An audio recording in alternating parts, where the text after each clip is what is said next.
I had barely taken 2 steps into the VIP lounge when the air shifted.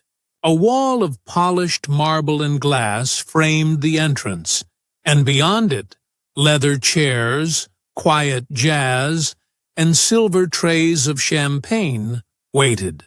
But before I could even breathe in the scent of wealth and exclusivity, a sharp voice cut through the room.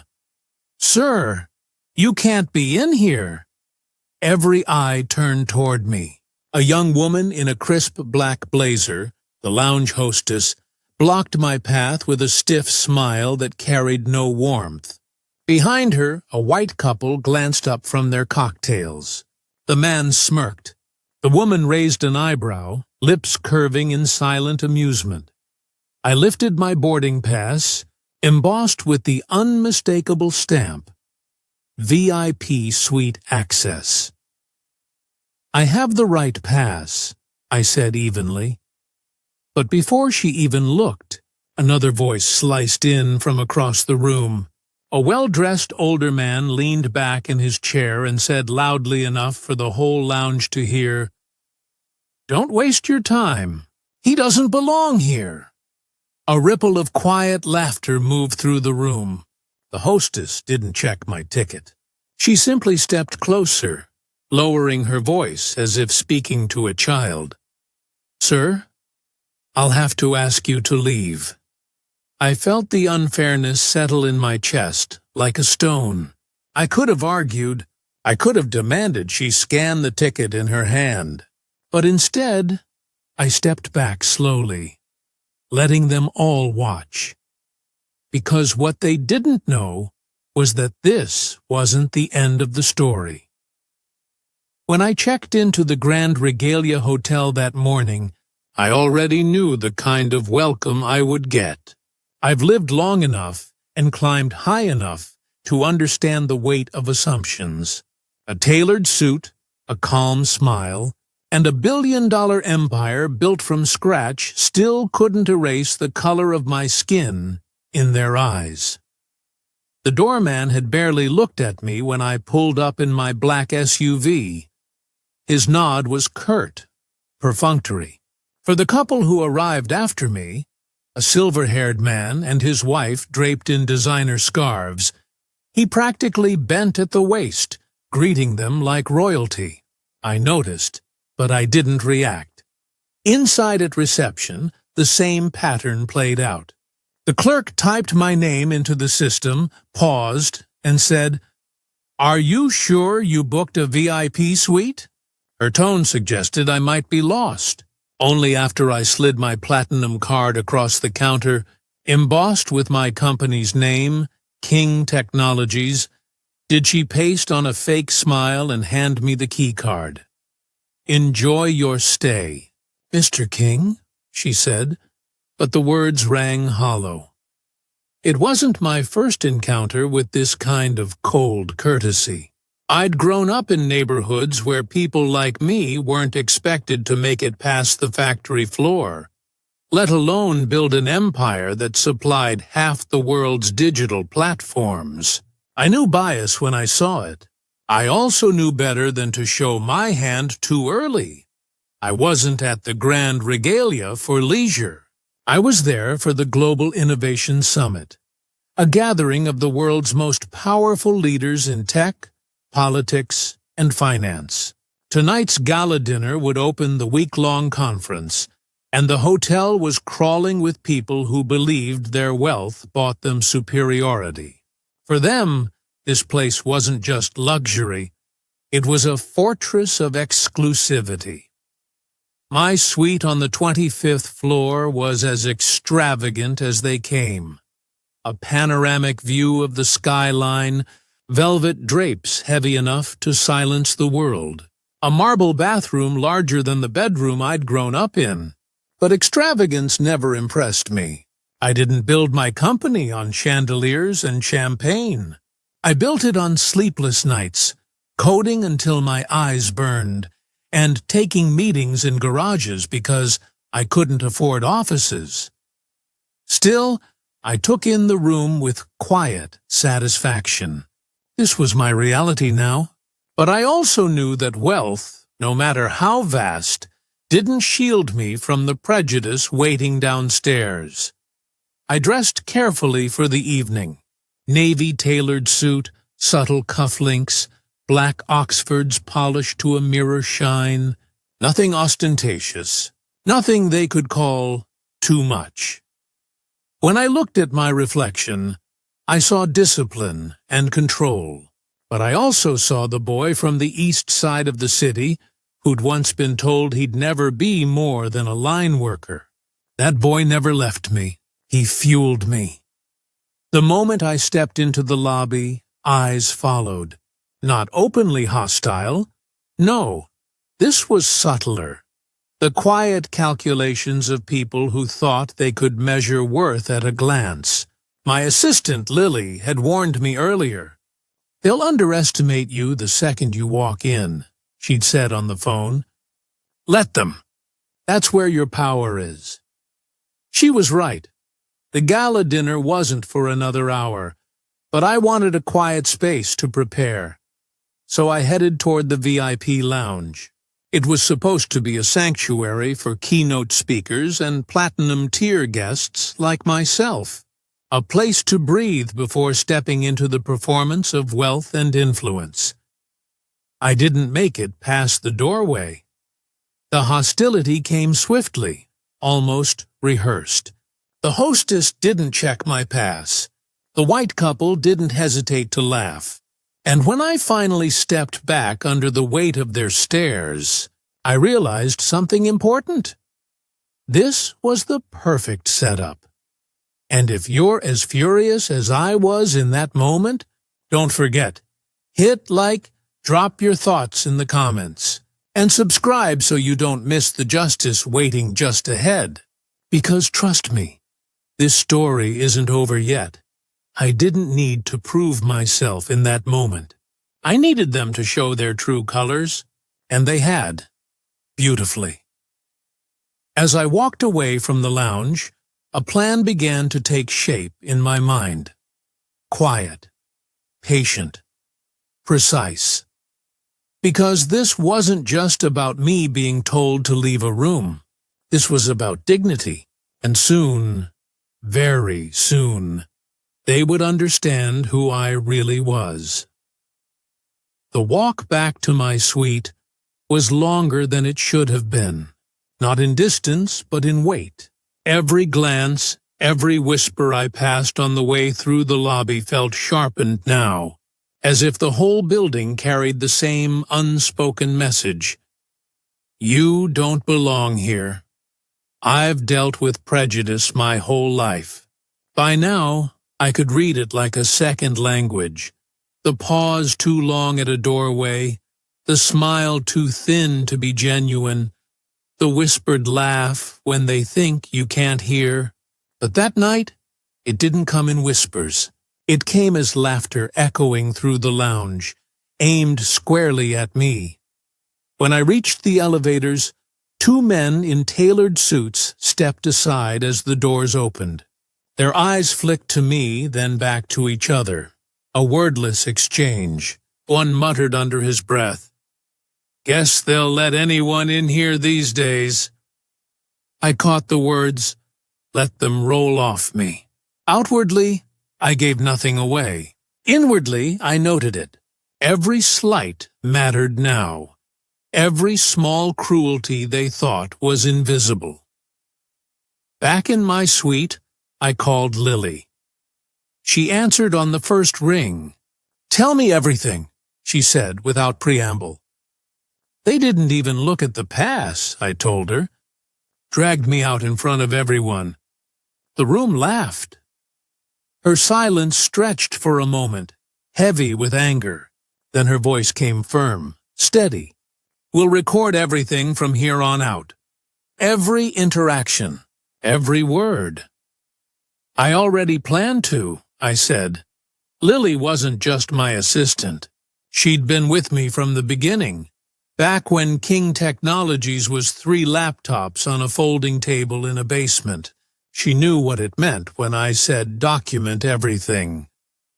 That evening, I dressed again, and headed for the gala dinner. The ballroom was vast, crystal chandeliers, white linens, a string quartet playing softly near the stage. Wealth concentrated in a single room, disguised as polite conversation. I found my seat, neatly labeled with my name, but no sooner had I set my hand on the chair than a woman in a sequined gown stopped in front of me. Her perfume was overpowering, her smile thin. "I think you're at the wrong table," she said sweetly. I turned the card so she could see my name, printed in bold letters. Her smile didn't falter, but her tone shifted. "Well, this section is reserved for keynote speakers." "I'm aware," I said. "I am one of them." For a moment, her mask cracked, surprise flashing in her eyes before she recovered. "Oh, well, enjoy." She drifted off, but not before her husband shot me a look of disdain. I sat down. Around me, conversations quieted, then picked back up in lowered tones. I caught pieces. "Who is he? Must be a mistake. Can't imagine he's one of the speakers." The waiter approached, tall, young, wearing the hotel's uniform. He poured wine for the couple beside me, then for the guests across. When he reached me, his hand hesitated. The bottle tilted, but no wine came. He simply set the bottle down on the far side of the table, deliberately skipping my glass. The man across from me chuckled. The waiter pretended not to notice. I raised my eyes to the young man. "You missed a glass," I said evenly. His ears reddened. "Sorry, sir. I'll get back to it." But he didn't. He turned and walked away. Lily was already texting me updates from across the room. She had positioned herself at another table. Got it all on camera. Don't react yet. So, I didn't. I let the whispers continue. Let the waiter's insults stand. Let the ballroom think I was content to be ignored. Because patience is a blade that cuts deeper when drawn at the right time. After dinner, I tried once more to enter the VIP lounge. This time, I didn't even make it past the carpeted hallway. The manager himself intercepted me. An older man with slicked-back hair and a smile too practiced to be sincere. "Sir," he said, spreading his hands as if to soften the blow, "this section is reserved for our most exclusive guests." I held up my pass again, the bold VIP stamp catching the light. "And this grants me entry." He didn't look at it. He didn't even pretend. Instead, he leaned closer, voice low but firm. "Let's not make this difficult. Our kind of guests expect a certain atmosphere. I'm sure you'd be more comfortable in the main bar." There it was, the mask stripped bare. I stayed silent for a long moment, studying his face. He thought he was being discreet, polite even.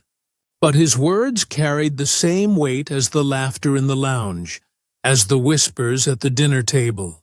A single truth dressed in different costumes. You don't belong. Finally, I said, "I'll go. But you've made a mistake tonight." He smiled as though he'd won. "Of course, sir. Enjoy the bar." As I walked away, a woman near the entrance said loudly to her companion, "Finally, someone is enforcing standards." Her laugh followed me down the hall. Mini Twist 1 had arrived. A legal escalation without the paperwork. The manager had effectively barred me from a space I had legally paid for. It was the kind of action that could end a career, if someone had the power to hold him accountable. And I did. But not yet. I retreated to the side cafe, ordered a black coffee, and sat alone while the gala roared upstairs. A few curious eyes glanced my way, some pitying, some dismissive. One young waiter, the same who had skipped me at dinner, passed by and paused. He bent slightly, whispered so no one else could hear. "I know who you are," he said. "I Googled you. You're Marcus King. You built King Technologies." I studied him carefully. His voice carried no mockery, just quiet awe. "Keep that to yourself," I said. He nodded quickly, eyes darting to the manager across the room. "Just wait," he whispered. "They're going to regret this." Then he walked away, leaving me with my untouched coffee and the faintest glimmer of something I hadn't felt all evening. Hope. The cafe was nearly empty when it happened. I had been sitting alone for 30 minutes, my coffee cooling untouched, when 2 uniformed security guards entered. Their dark blazers carried the gold emblem of the Grand Regalia, and their walk had that heavy finality, the kind that announces punishment before a word is spoken. They came straight to me. "Sir," the taller one said, his tone clipped and rehearsed. "We've received complaints from our guests. You'll need to vacate this area." My gaze lifted slowly from the cup. "Complaints? About what?" The second guard shifted uncomfortably, but the tall one didn't flinch. "Guests feel uncomfortable. They've asked that you be removed." The lie was almost insulting in its laziness. I leaned back, folding my hands calmly. "I'm a registered guest, paid in full. VIP status. What exactly am I being accused of?" The taller guard hesitated, then settled on, "You're disturbing the atmosphere." A few heads turned from nearby tables. A couple, white, middle-aged, whispered something to each other, lips curling into faint smiles. They weren't surprised. They'd expected this. I stood slowly, smoothing the front of my suit jacket. "So let me be clear. I'm being removed because someone doesn't like the way I look sitting here quietly drinking coffee." The shorter guard's eyes flickered with guilt. The taller one stayed silent. That silence was answer enough. They flanked me, guiding me toward the lobby with performative politeness. Guests watched openly, some lifting phones. A few smirked, one even chuckled. It was theater, and I was the unwilling lead. As we passed the grand staircase, a woman's voice rang out. I recognized her, sequined gown from the gala, the one who had questioned my seat. "Finally," she said, loud enough for everyone to hear. "I was wondering how long they'd let him loiter here." Her words drew a ripple of laughter from nearby guests. The security guards didn't stop her. Lily's voice buzzed in my ear. She had been watching from the far end of the cafe, recording everything. "Stay calm," her text read. "We've got it all." I didn't resist. I let them escort me out, my dignity intact even as the crowd treated me like an intruder. But as the doors of the cafe closed behind me, I felt something shift inside. They thought they had humiliated me, cornered me, stripped me of my place. What they had really done was hand me the perfect evidence on a silver platter. The manager was waiting for me in the lobby. His smug smile widened when he saw the guards at my side. "Thank you, gentlemen," he said smoothly. "I'll take it from here." The guards stepped back. The manager clasped his hands, studying me with false courtesy. "Mr. King, perhaps this establishment isn't the right fit for you. We can arrange for you to dine elsewhere, perhaps in a more suitable environment." I raised an eyebrow. "More suitable?" He spread his hands, pretending at diplomacy. "Our clientele expect a certain standard. We have to be mindful of their comfort. Their comfort." Not mine, not dignity, not fairness, only theirs. I let his words hang in the air. Behind him, guests drifted through the lobby, some watching openly, others pretending not to notice. Every pair of eyes fueled my resolve. "I've already paid for full access," I said finally. "You're in breach of contract." His smile tightened. "Contracts aside, I have the authority to refuse service." Lily stepped forward then, phone in hand. "On what grounds?" she asked sharply. The manager ignored her. He leaned in closer to me, lowering his voice as if to shield his cruelty. "Let's not pretend. You don't fit here. This hotel has a reputation, and my job is to protect it." For a brief second, his polished mask slipped, and I saw the truth. Ugly, unvarnished, and unashamed. I straightened, adjusting my cufflinks. "You should be careful with your words," I said softly. He chuckled. "Or what?"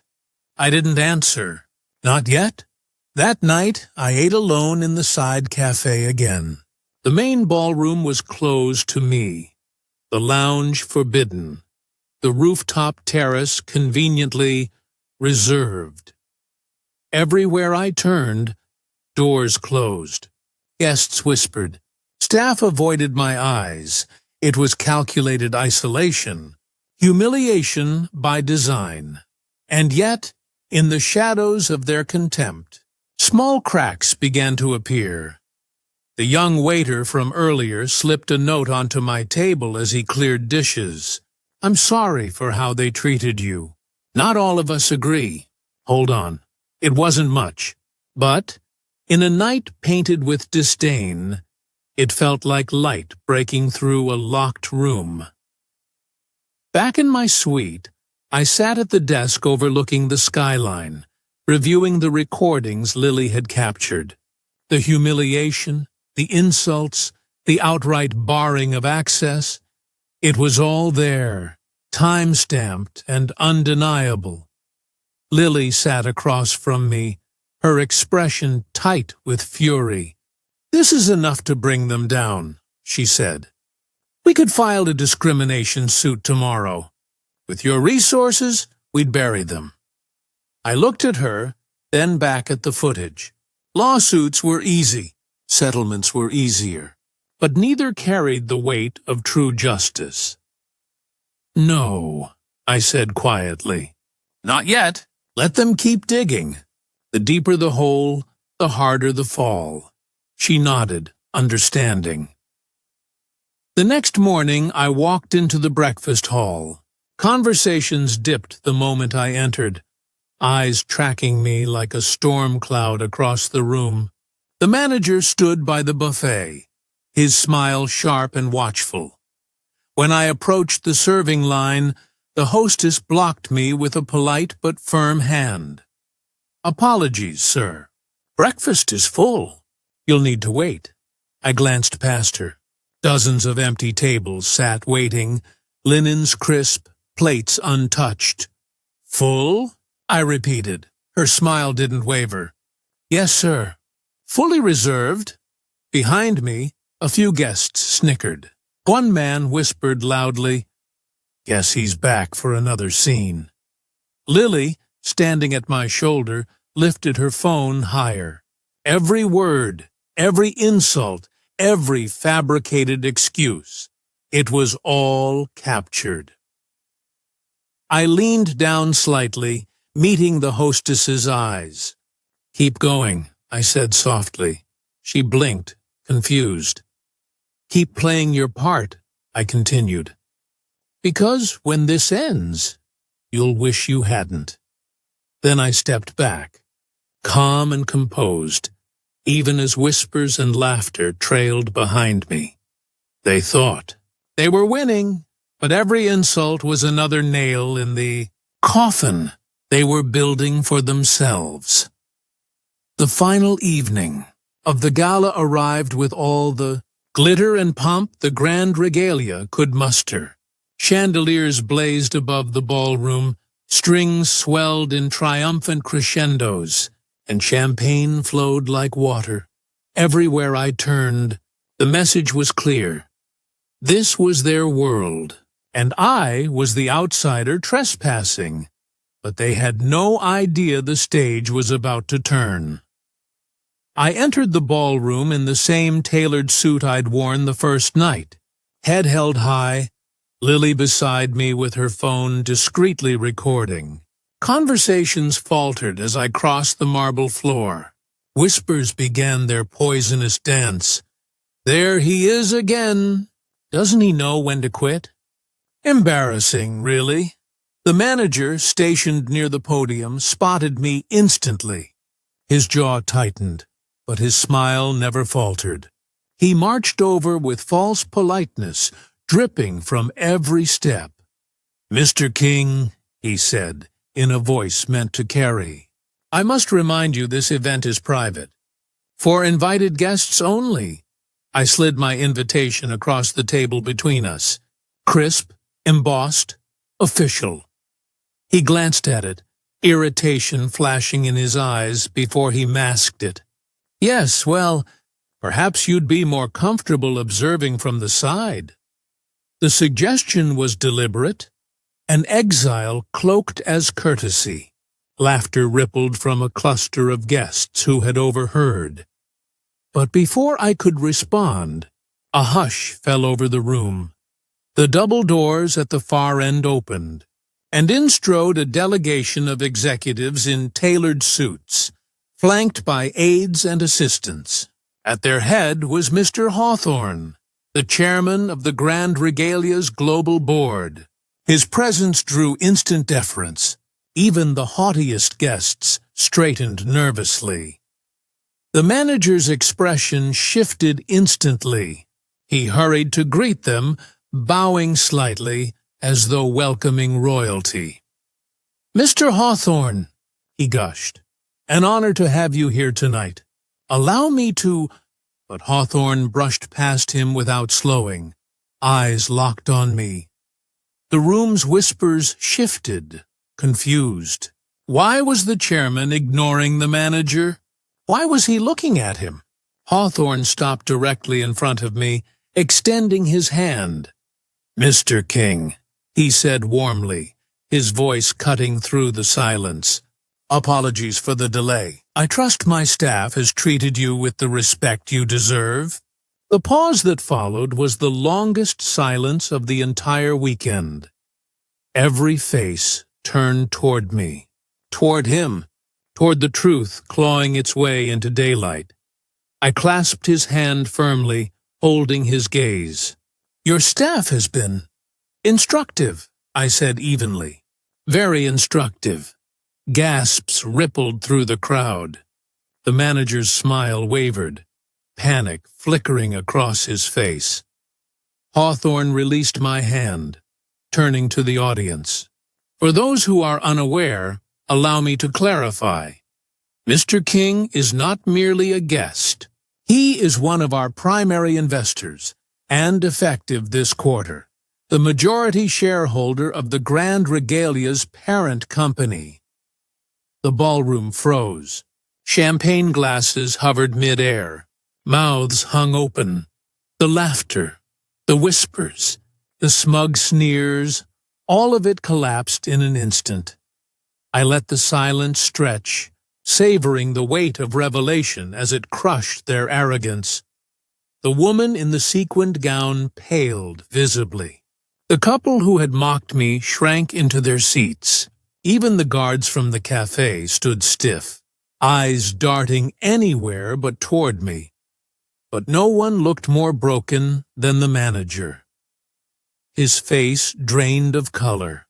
His hands twitched at his sides. He opened his mouth to speak, but no words came. Hawthorne's gaze sharpened. "Mr. King has been reviewing operations firsthand this week. His presence here was not accidental. It was a test, and I regret to inform you that this establishment has failed." The manager stumbled a step back. Sir, this is a misunderstanding. He didn't present himself properly. He caused disruptions. Hawthorne's voice thundered across the marble. The only disruption I see is your arrogance. You presume to judge one of our owners by his appearance? To humiliate him publicly? To deny him service in his own hotel? The final word, own, landed like a hammer. A murmur swept through the crowd. Ownership. Investor. Majority shareholder. Suddenly, the man they had ridiculed wasn't an intruder. He was the one signing the checks that kept their world afloat. I stepped forward then, my voice calm but carrying. For days I have been insulted, excluded, and paraded as an object of disdain. Not because of anything I said or did, but because of what I look like. Because you assumed wealth and power could not wear this skin. The words rang in the stunned silence. No one dared interrupt. I turned to the manager, holding his gaze. You wanted me gone. Now it's your turn. Effective immediately, you are dismissed. The room erupted. Gasps, whispers, shocked exclamations. The manager staggered back, his composure crumbling, desperation clawing across his face. Please, he stammered. You don't understand. I was only what? I cut him off. Only enforcing prejudice? Only protecting your reputation from the sight of me? Your reputation ends tonight. Hawthorne gestured to the guards. This time they didn't escort me. They escorted him. As he was dragged from the ballroom, I turned back to the crowd. This hotel will change, I announced. Discrimination has no place here. Comfort built on exclusion is not luxury. It is rot, and I will not bankroll rot. The declaration landed heavy, undeniable. Guests shifted uncomfortably, some ashamed, others fearful. The ones who had mocked me earlier avoided my eyes. A few even dipped their heads, small concessions to the power they had misjudged. Lily lowered her phone, her eyes shining.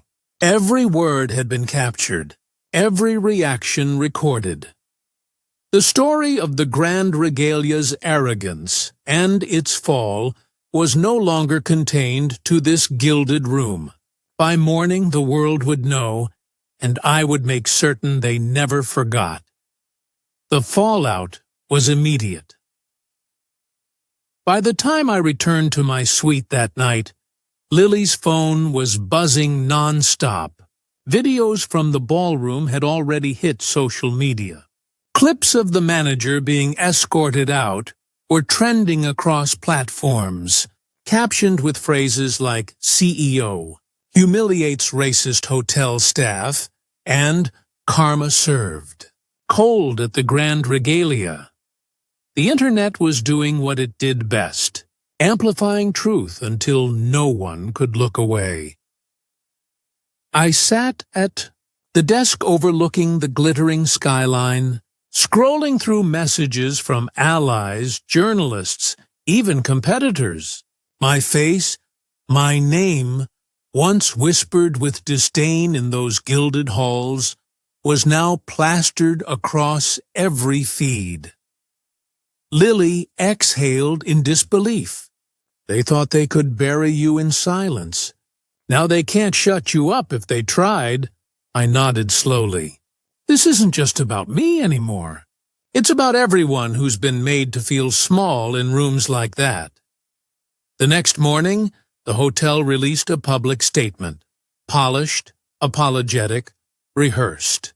They called it an unfortunate misunderstanding, promised retraining, and thanked me for my patience. But the public wasn't buying it. Comment sections tore the statement apart. Misunderstanding? He showed his invitation. Retraining won't fix arrogance that deep. They only care because he's rich. What about everyone else they've treated like dirt? The narrative had slipped from their control, and they knew it. By noon, I received a call from Hawthorne himself, not the rehearsed apology of a corporation, but the direct voice of a man who understood the stakes. "Marcus," he said, "I won't insult you with excuses. The regalia failed, I failed. But if you'll allow it, I'd like to rebuild this place in your vision, hire new leadership, implement new standards, make it what it should have been all along." I let his words hang. Rebuilding sounded noble, but sincerity wasn't measured in promises. It was measured in action.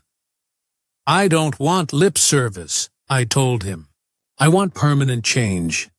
Diversity on your leadership team, protections for guests, a zero-tolerance policy for discrimination, enforced at every level. And I want every guest who's ever filed a complaint like mine reviewed and contacted with apologies, and refunds where appropriate." Silence stretched across the line. Then Hawthorne said softly, "Done!